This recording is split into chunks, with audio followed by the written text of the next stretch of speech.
Serendipity is defined as the occurrence and development of events by chance in a happy or beneficial way.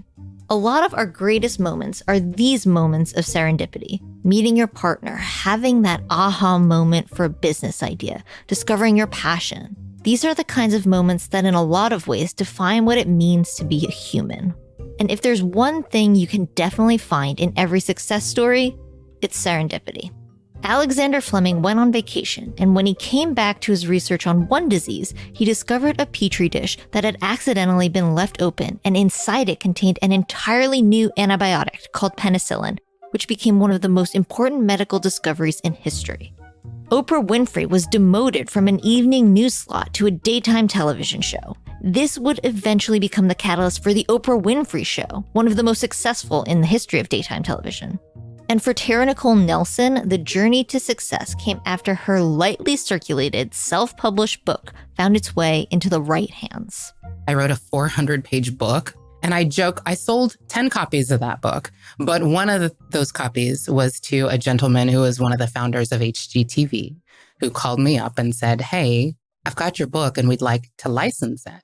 Today, Tara is an author, but also the founder of a research and strategy consulting firm called Transformational Consumer Insights and a personal growth school called SoulTour. But before all that, she was a real estate lawyer and an agent. It was a moment of serendipity that transformed Tara's life and career, and it's that type of pivotal moment that can change not just your life, but also change the lives of your customers. There are always exciting things happening in the world of small business. The news that grabs the headlines, though, are always the highlights, the overnight successes, the billion-dollar IPOs, the massive exits. But just like your Instagram feed, that's never the whole story. Let's look deeper than the headlines and the press photos. Underneath all of that is the real work building something valuable and lasting. Don't get me wrong, I love crazy success stories and can be drawn into those big flashy tales just as much as the next person. But we all know that what's more important than the destination is how you get there. It's the struggles you have to overcome and the insights you learn along the way that make you who you are. So those are the stories we're telling. It's raw, it's honest, and maybe it's exactly what you need to hear. I'm Hillary Georgie, and this is The Journey. For Tara, the path to the top of her field was a circuitous one, taking her from psychology to real estate law to marketing and coaching. It might seem like a disjointed journey, but when you dig a little deeper, you find that it's her first passion, psychology, that's been the driving force of it all. My education's in psychology. I have a master's degree in psychology with an emphasis in curriculum design, which turns out to have become very, very relevant. I thought I was going to teach when I got that degree. I went to law school at UC Berkeley, became a lawyer, and was actually practicing the law representing some bad apple real estate agents, people who were sued civilly and charged criminally for the same behavior. And as I sat there watching them write these settlement checks so much more easily than I could have done, I was like, wow, real estate is kind of awesome. I love being a trusted advisor to someone. So I quit my job as a lawyer. I became a real estate broker. Tara quickly found that even in her new career in real estate, her background in psychology gave her insight into what her clients were thinking and how she could help. In the car with my buyer clients, I did what I think now of as my first customer insights project. Just listening to people talk about the lifestyle design changes that they wanted to make in their lives through this transaction. And then also watching them make really bad decisions in the course of their transactions, which I thought I got to be able to help people make better decisions. So I used what I knew about curriculum design and I created this flow chart that was like how to plus what to expect plus mindset management, which I maintain is still a very good content marketing formula, how to, what to expect, mindset management. And I started walking all of my clients through it and it changed the game and they had to make way fewer offers. They were making better decisions, less stressful. So I turned that flowchart into a seminar. I turned that seminar into a self-published book. Not everyone understood why she was writing a book, particularly in the digital age, and it didn't exactly fly off the shelves at first. But of the quote-unquote 10 copies that were sold, one found its way into the right hands, one of the founders of HGTV. The Lifestyle Network hired Tara as a web content specialist, producer, and spokesperson, tasked with turning her 400-page book into a series of articles, webisodes, and more. The media trained me, put me on the road for them doing PR for several years. That changed my career. That was the beginning of the change. I literally was paid to learn how to do content marketing to drive the results of a digital business. Tara became a force in the content marketing community, so much so that other growing brands took notice. She was recruited by Trulia.com and later by MyFitnessPal, and at both companies, Tara made a habit of questioning the assumptions other content marketers were making at the time. She took the road less traveled, or even abandoned, and proved to everyone what doubling down on a good idea can do. People were like, email's dead, everything's dead. We got to a point where just with the Trulia newsletter, I was driving like 10 or 11 million visits to Trulia every week. And people were telling me email was dead. And I was like, okay, you guys keep thinking that while I keep driving business results with these emails. At Trulia and MyFitnessPal, Tara oversaw email programs that, despite endless predictions that email was dead, found success and drove business results, not by promoting the business themselves, but by helping the end users of the apps solve problems in their own lives.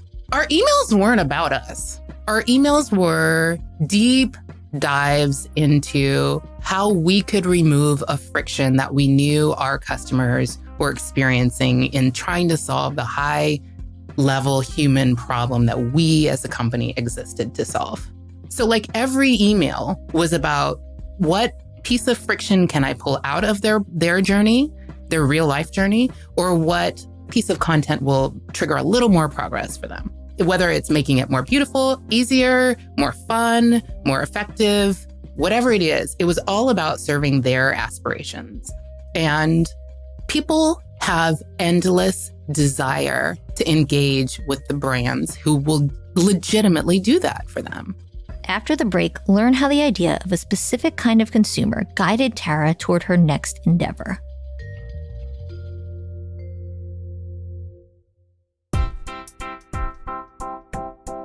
It takes a lot to grow a business, but one thing's for certain. You've got to have a laser focus on the customer. That's why we use Salesforce Essentials at Mission every day. With Essentials, your small business has access to the same CRM tools driving results for some of the most successful companies on earth. Think Adidas, Amazon, T-Mobile, Toyota, Intuit, Marriott, and tens of thousands more. Track your business health by measuring sales, emails, customer satisfaction, and custom metrics. Go to essentials.salesforce.com to start your 2-week trial today.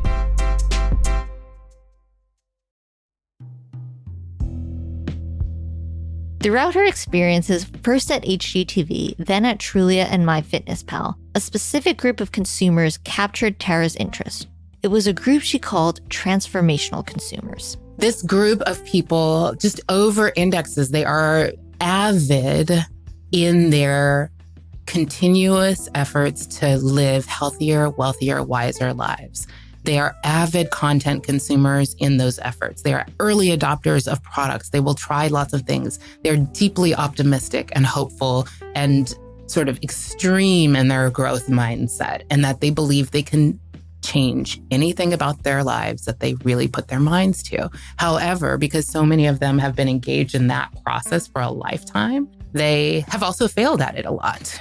And they know that their own behavior change tends to be kind of a linchpin, make or break factor in their transformational efforts. So they're constantly looking for the brands and the content and the products that can actually help them change their own behavior in these ways.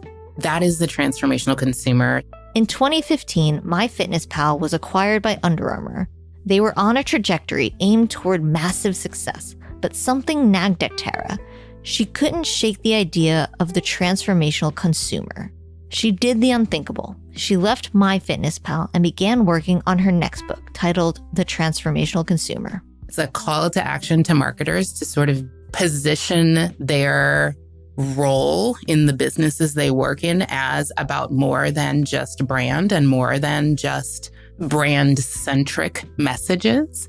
It's a bit of a rallying cry for marketers to seize some control over their own place in the business case, mostly around engagement, like arguing for your own metrics, arguing for your own role at the table to be about engagement of customers for the long run, which is necessary for every single kind of business at every single stage to survive. They were struggling with influence in their organizations. They were struggling with constant Monday morning quarterbacking of their programming. As a marketer, your work is so exposed to the world.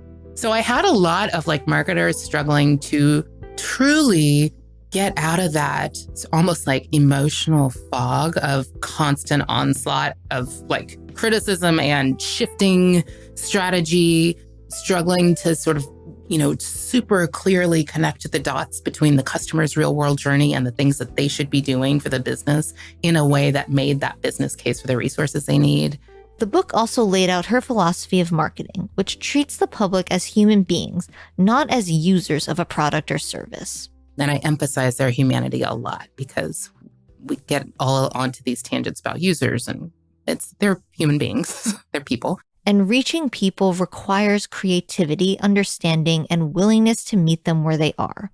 For Tara, that means observing people out in the wild, whether that's in highly specific Facebook groups.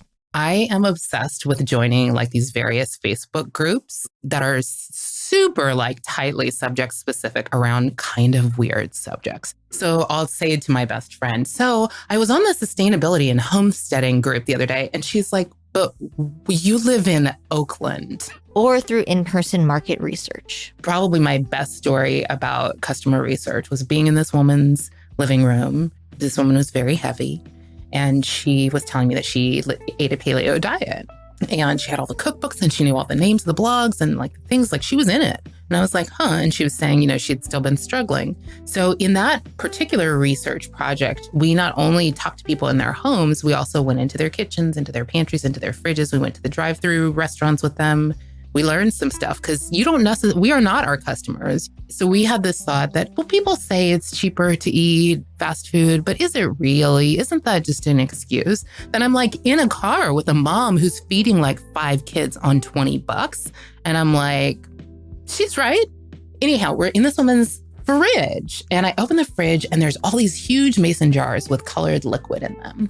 And so I'm like, what is this? I asked her and she says, it's Jolly Rancher vodka.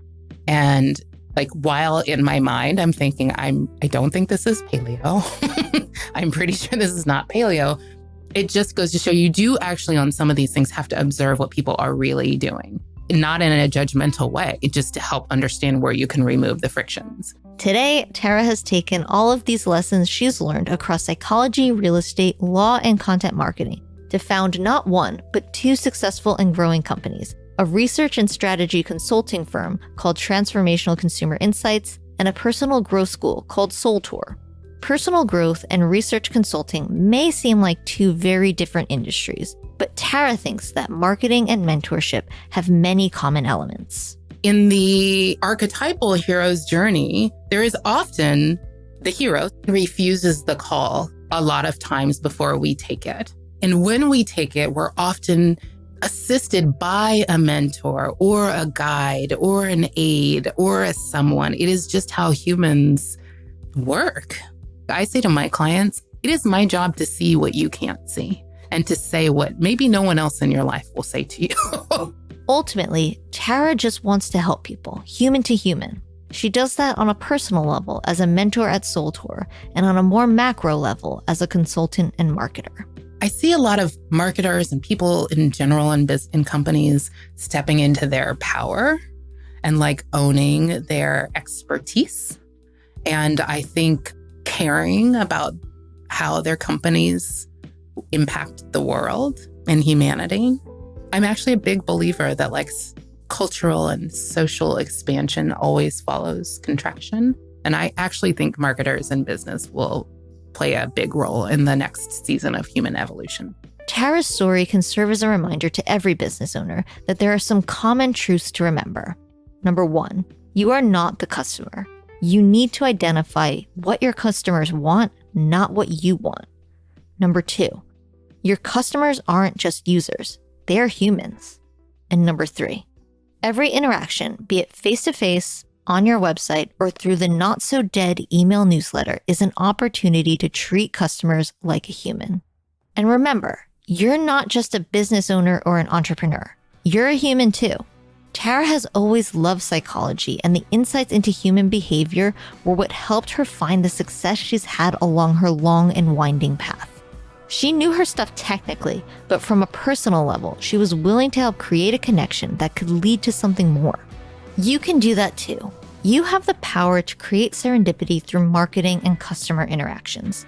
You can guide the people you serve toward a better path and prove to them you don't see them as just numbers on a sales sheet or data points on a graph. And from there, anything can happen. Because as Elizabeth Berg once said, sometimes serendipity is just intention unmasked.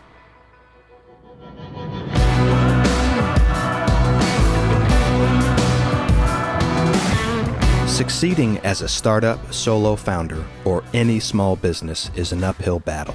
It takes the right mindset and the right tools. That's why we're thrilled to partner with Salesforce Essentials to bring you the journey. Managing one podcast, let alone a whole media studio, is a challenge to say the least.